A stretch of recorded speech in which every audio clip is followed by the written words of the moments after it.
Welcome students in DCP. कल के video में हमने पार्ट 1 में पढ़ा था ठोसों के प्रकार और ज्यामिति के आधार पर ठोसों के प्रकार।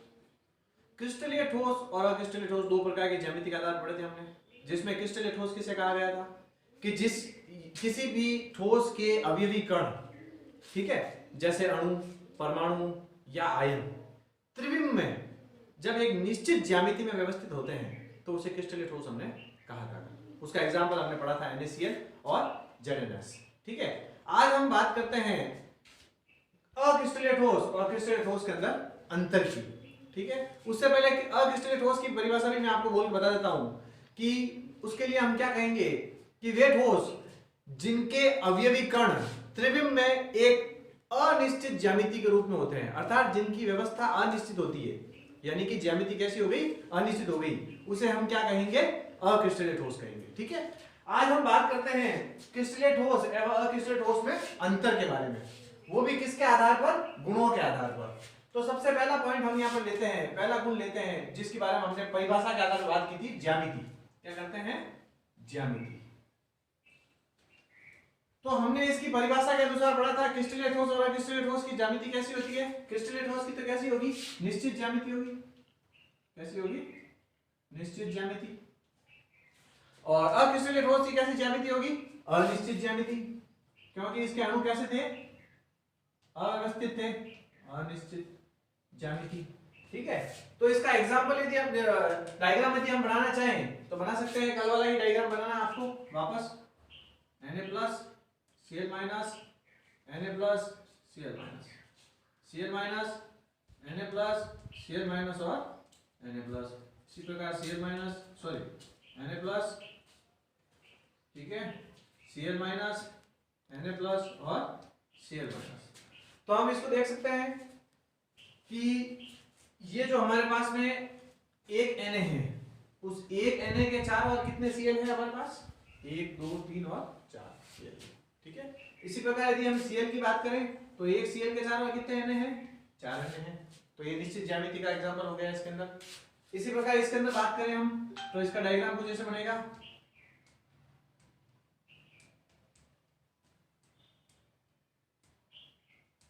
तो इसमें देखो आप, एक अव्यवस्थित हमको व्यवस्था नजर आ रही है, तो इसलिए इसकी ज्यामिति कैसे हो जाएगी, अनिश्चित ज्यामिति हो जाएगी।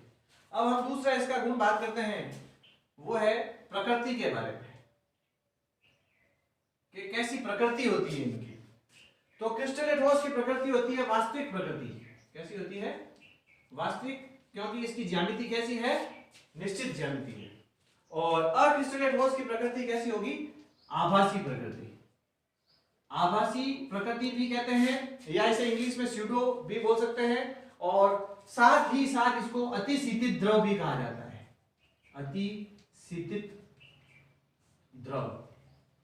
ठीक है बच्चों, अगला हम बात करते हैं इसका गुण की, वो है तीसरा इसका गुण है, वह है विदलन। क्या है, विदलन। अब विदलन से क्या अभिप्राय है कि जो क्रिस्टलीय ठोस है, उन क्रिस्टलीय ठोसों को यदि हम किसी धारदार औजार की सहायता से काटने का प्रयास करें तो यदि उसको काटा जाए तो काटने पर जो उसकी नई जनित सतह है वह कैसी होगी, चिकनी होगी। अर्थात इनके अंदर विदलन कैसा हो जाएगा, स्पष्ट प्रकार का हो जाएगा। कैसा हो जाएगा, स्पष्ट विदलन। ठीक है, इसके अंदर हम लिख भी सकते हैं, धारदार औजार से काटने पर नई जनित सतह चिकनी होती है। कैसी होती है, चिकनी होती है। ठीक है बच्चों, इसी प्रकार अक्रिस्टलीय ठोस की बात करें तो अक्रिस्टलीय ठोस को यदि किसी धारदार औजार की सहायता से काटने का प्रयास करें तो काटने पर उनकी जो नई जनित सतह होगी वह कैसी होगी, खुरदरी होगी। तो इसलिए इसके अंदर हम क्या कह सकते हैं कि इसके अंदर किस प्रकार का विदलन होगा, अस्पष्ट प्रकार का विदलन होगा। तो इसमें कैसा विदलन हो जाएगा, अस्पष्ट विदलन हो जाएगा। ठीक है, इसमें लिखते हैं अपन कि यदि धारदार औजार से काटने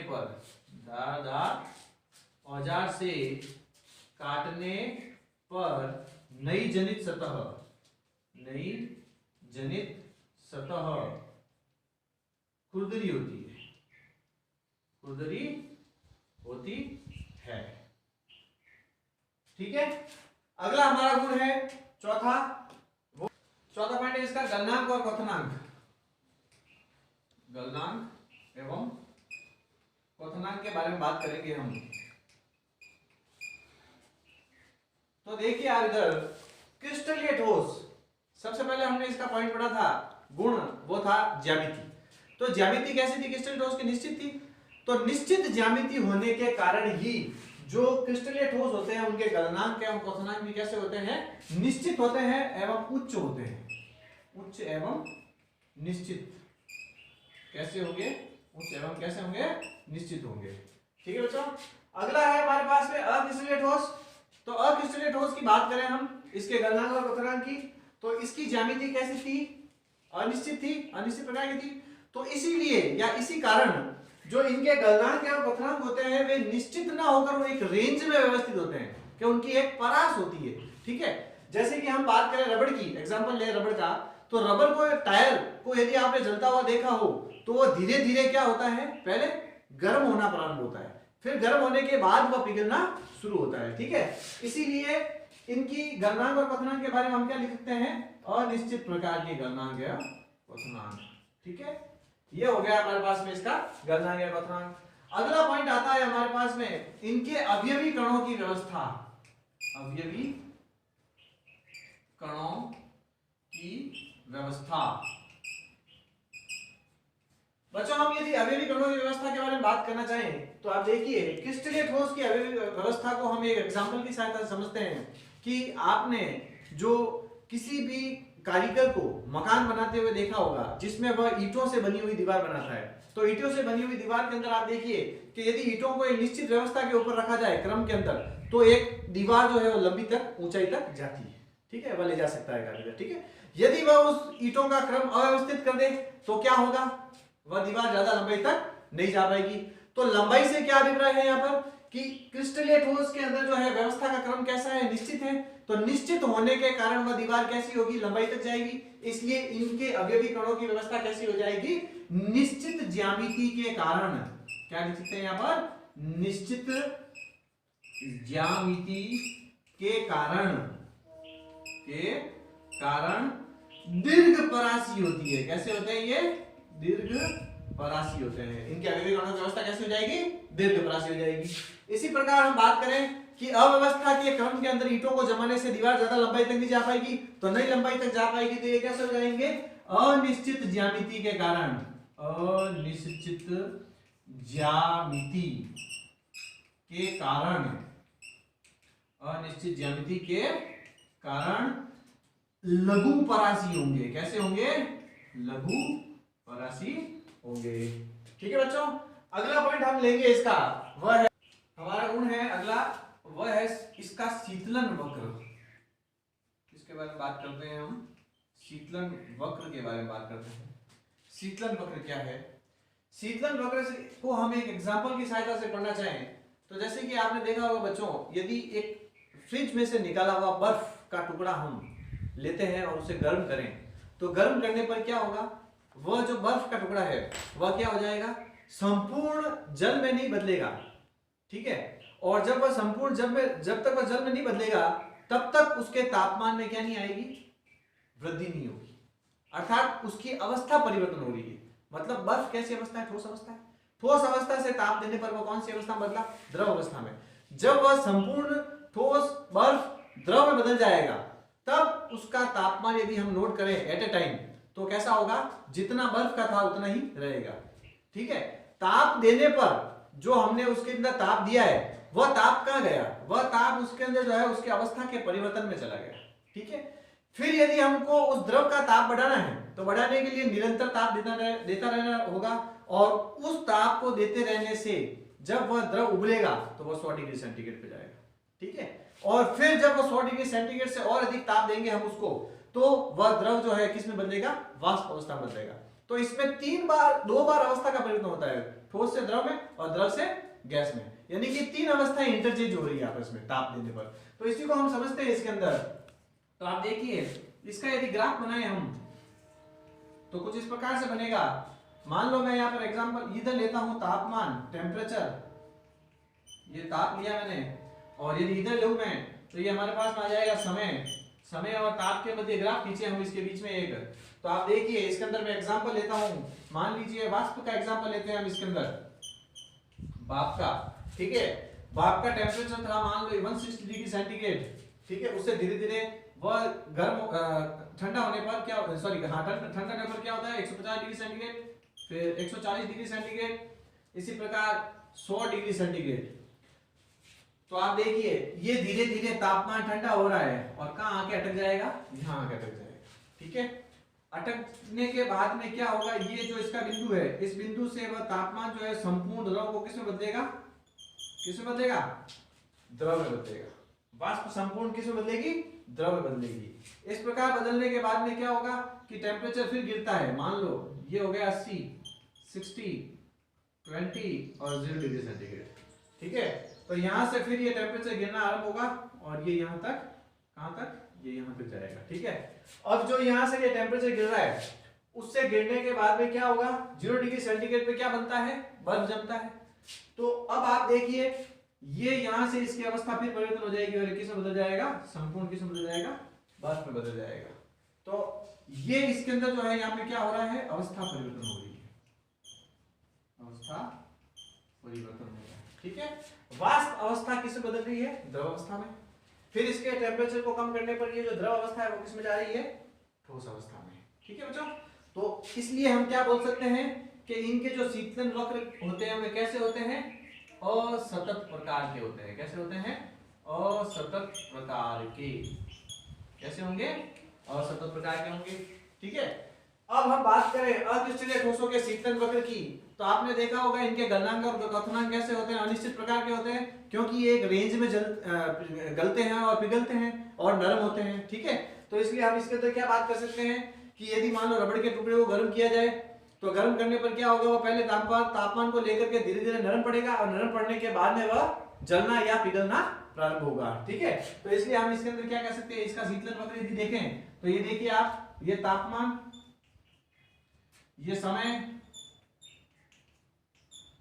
ठीक है, तो इसका जो कुछ शीतलन वक्र आएगा वो इस प्रकार का आएगा, यानी कि सतत प्रकार का शीतलन वक्र आता है। तो हम यहाँ क्या कह सकते हैं, अक्रिस्टलीय ठोस के अंदर जो शीतलन वक्र होंगे वो कैसे होंगे, सतत प्रकार के होते हैं। कैसे होते हैं, सतत प्रकार के होते हैं। ठीक है बच्चों, अगला गुण है बच्चों हमारा दैसिकता। दैसिकता, हम दैसिकता के बारे में बात करते हैं कि दैसिकता के आधार पर क्रिस्टलीय ठोस और अक्रिस्टलीय ठोस के अंदर क्या इनके अंदर भेद है उसके बारे में बात करते हैं। उसके लिए हम पहले एक डायग्राम बनाते हैं। देखिए आप ध्यान से, एक Na, उसके बाद ये Cl माइनस, फिर ये Na प्लस, ये Cl माइनस। ठीक है, इसी प्रकार से हम बात करें यहाँ पर तो ये हो जाएगा हमारे पास में Cl माइनस, ये हो जाएगा हमारे पास में Na प्लस, ये हो जाएगा हमारे पास में Cl माइनस और ये हो जाएगा हमारे पास में Na प्लस। इसी प्रकार से ये Na प्लस, ये Cl माइनस, ये Na प्लस और ये Cl माइनस। इसी तरह से हम देखें यहाँ पर तो Cl minus, Na plus, Cl minus और ये Na प्लस।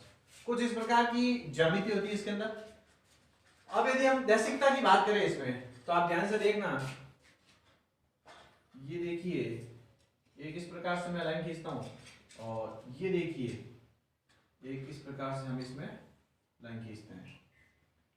तो अब आप देखते हैं इसके अंदर, देखिए ये हो गई इसकी सेकंड स्टेज और ये हो गई इसकी फर्स्ट स्टेज।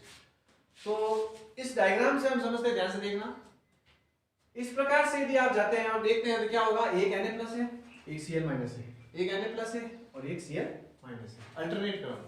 ठीक है, यदि हम इसमें देखें, इस दिशा से देखें तो इस दिशा से देखने पर Cl minus, Cl minus, Cl minus और Cl माइनस, Na प्लस और Na प्लस। ठीक है, मतलब एक सीक्वेंस चल रहा है, सारे एक ही समान आ रहे हैं। तो ये हमें क्या दर्शाता है डायग्राम, इसके आधार पर हम क्या बात कर सकते हैं, तो हम बात करते हैं इसमें कि जो क्रिस्टलीय ठोस है उनकी दैसिकता कैसी होगी, विषम दैसिक होंगे। कैसे होंगे? विषम दैसिक। तो विषम दैसिक होंगे तो विषम दैसिकता कहते किसे हैं? ठीक है ना। तो देखिए, यदि हम इनके भौतिक गुण कौन कौन से? अपवर्तनांक, चालकता, ऊष्मीय प्रसार आदि, ठीक है, इनका यदि हम अध्ययन करें भिन्न भिन्न दिशाओं से, यदि हम इनके भौतिक गुणधर्मों का भिन्न भिन्न दिशाओं से अध्ययन करें तो हमें उनके मान भी कैसे प्राप्त होंगे? भिन्न भिन्न प्राप्त होंगे। तो ऐसे दैसिकता को हम क्या, ऐसे गुण को हम क्या कहेंगे? विषम दैसिक गुण। और साथ में इस गुण को क्या कहा जाएगा? विषम दैसिकता कहा जाएगा। क्या कहा जाएगा बच्चों? विषम दैसिकता। ठीक है, विषम दैसिकता। इसी प्रकार हम अक्रिस्टलीय ठोस के अंदर बात करें तो देखिए, इसकी व्यवस्था का कुछ क्रम इस प्रकार का था। आपने देखा था अनिश्चित ज्यामिति थी, इसकी अणुओं की ज्यामिति अनिश्चित थी। तो किधर से ही अध्ययन करने पर हमको जो है इस प्रकार से, जैसे आपने इसमें लाइन खींचता हूँ दो, जैसे एक इधर से खींचता हूँ और एक इधर से खींचता हूँ, तो इसमें हमें दोनों ही ओर से देखने पर किसी प्रकार का कोई भेद नहीं प्राप्त हो रहा है, अर्थात एक अव्यवस्था का क्रम है, इसलिए हम इसके अंदर अंतर स्पष्ट नहीं कर पा रहे हैं। तो हम इसकी परिभाषा क्या बोलेंगे, या इससे पहले इसके अंदर दैसिकता कौन सी होगी? तो वह होगी समदैसिकता। कैसी होगी? समदैसिकता। ठीक है, समदैसिकता। ठीक है बच्चों, ये समदैसिकता होगी इसके अंदर भी, और ये समदैसिकता। ठीक है, अब देखिए समदैसिकता की परिभाषा को हम समझे तो क्या कहेंगे कि यदि अक्रिस्टलीय ठोसों के भौतिक गुणधर्मों का अध्ययन भिन्न भिन्न दिशाओं से किया जाए तो उनके मान हमें समान प्राप्त होते हैं। ऐसे गुण को कहेंगे समदैसिक गुण, और इस प्रकार की दैसिकता को कहेंगे समदैसिकता। ठीक है, अब हम यदि हम इनकी परिभाषा को समझे या परिभाषा को लिखें तो क्या लिख सकते हैं? देखिए आप, इसको मैं यहां लिखता हूं ऊपर, तो क्या लिखेंगे? क्रिस्टलीय ठोस, क्रिस्टलीय ठोसों के भौतिक गुणधर्मों, भौतिक गुणों, जैसे कि चालकता, अपवर्तनांक, ऊष्मीय प्रसार का अध्ययन भिन्न भिन्न दिशाओं से, भिन्न भिन्न दिशाओं से करने पर भिन्न भिन्न मान प्राप्त होते हैं। इस गुण को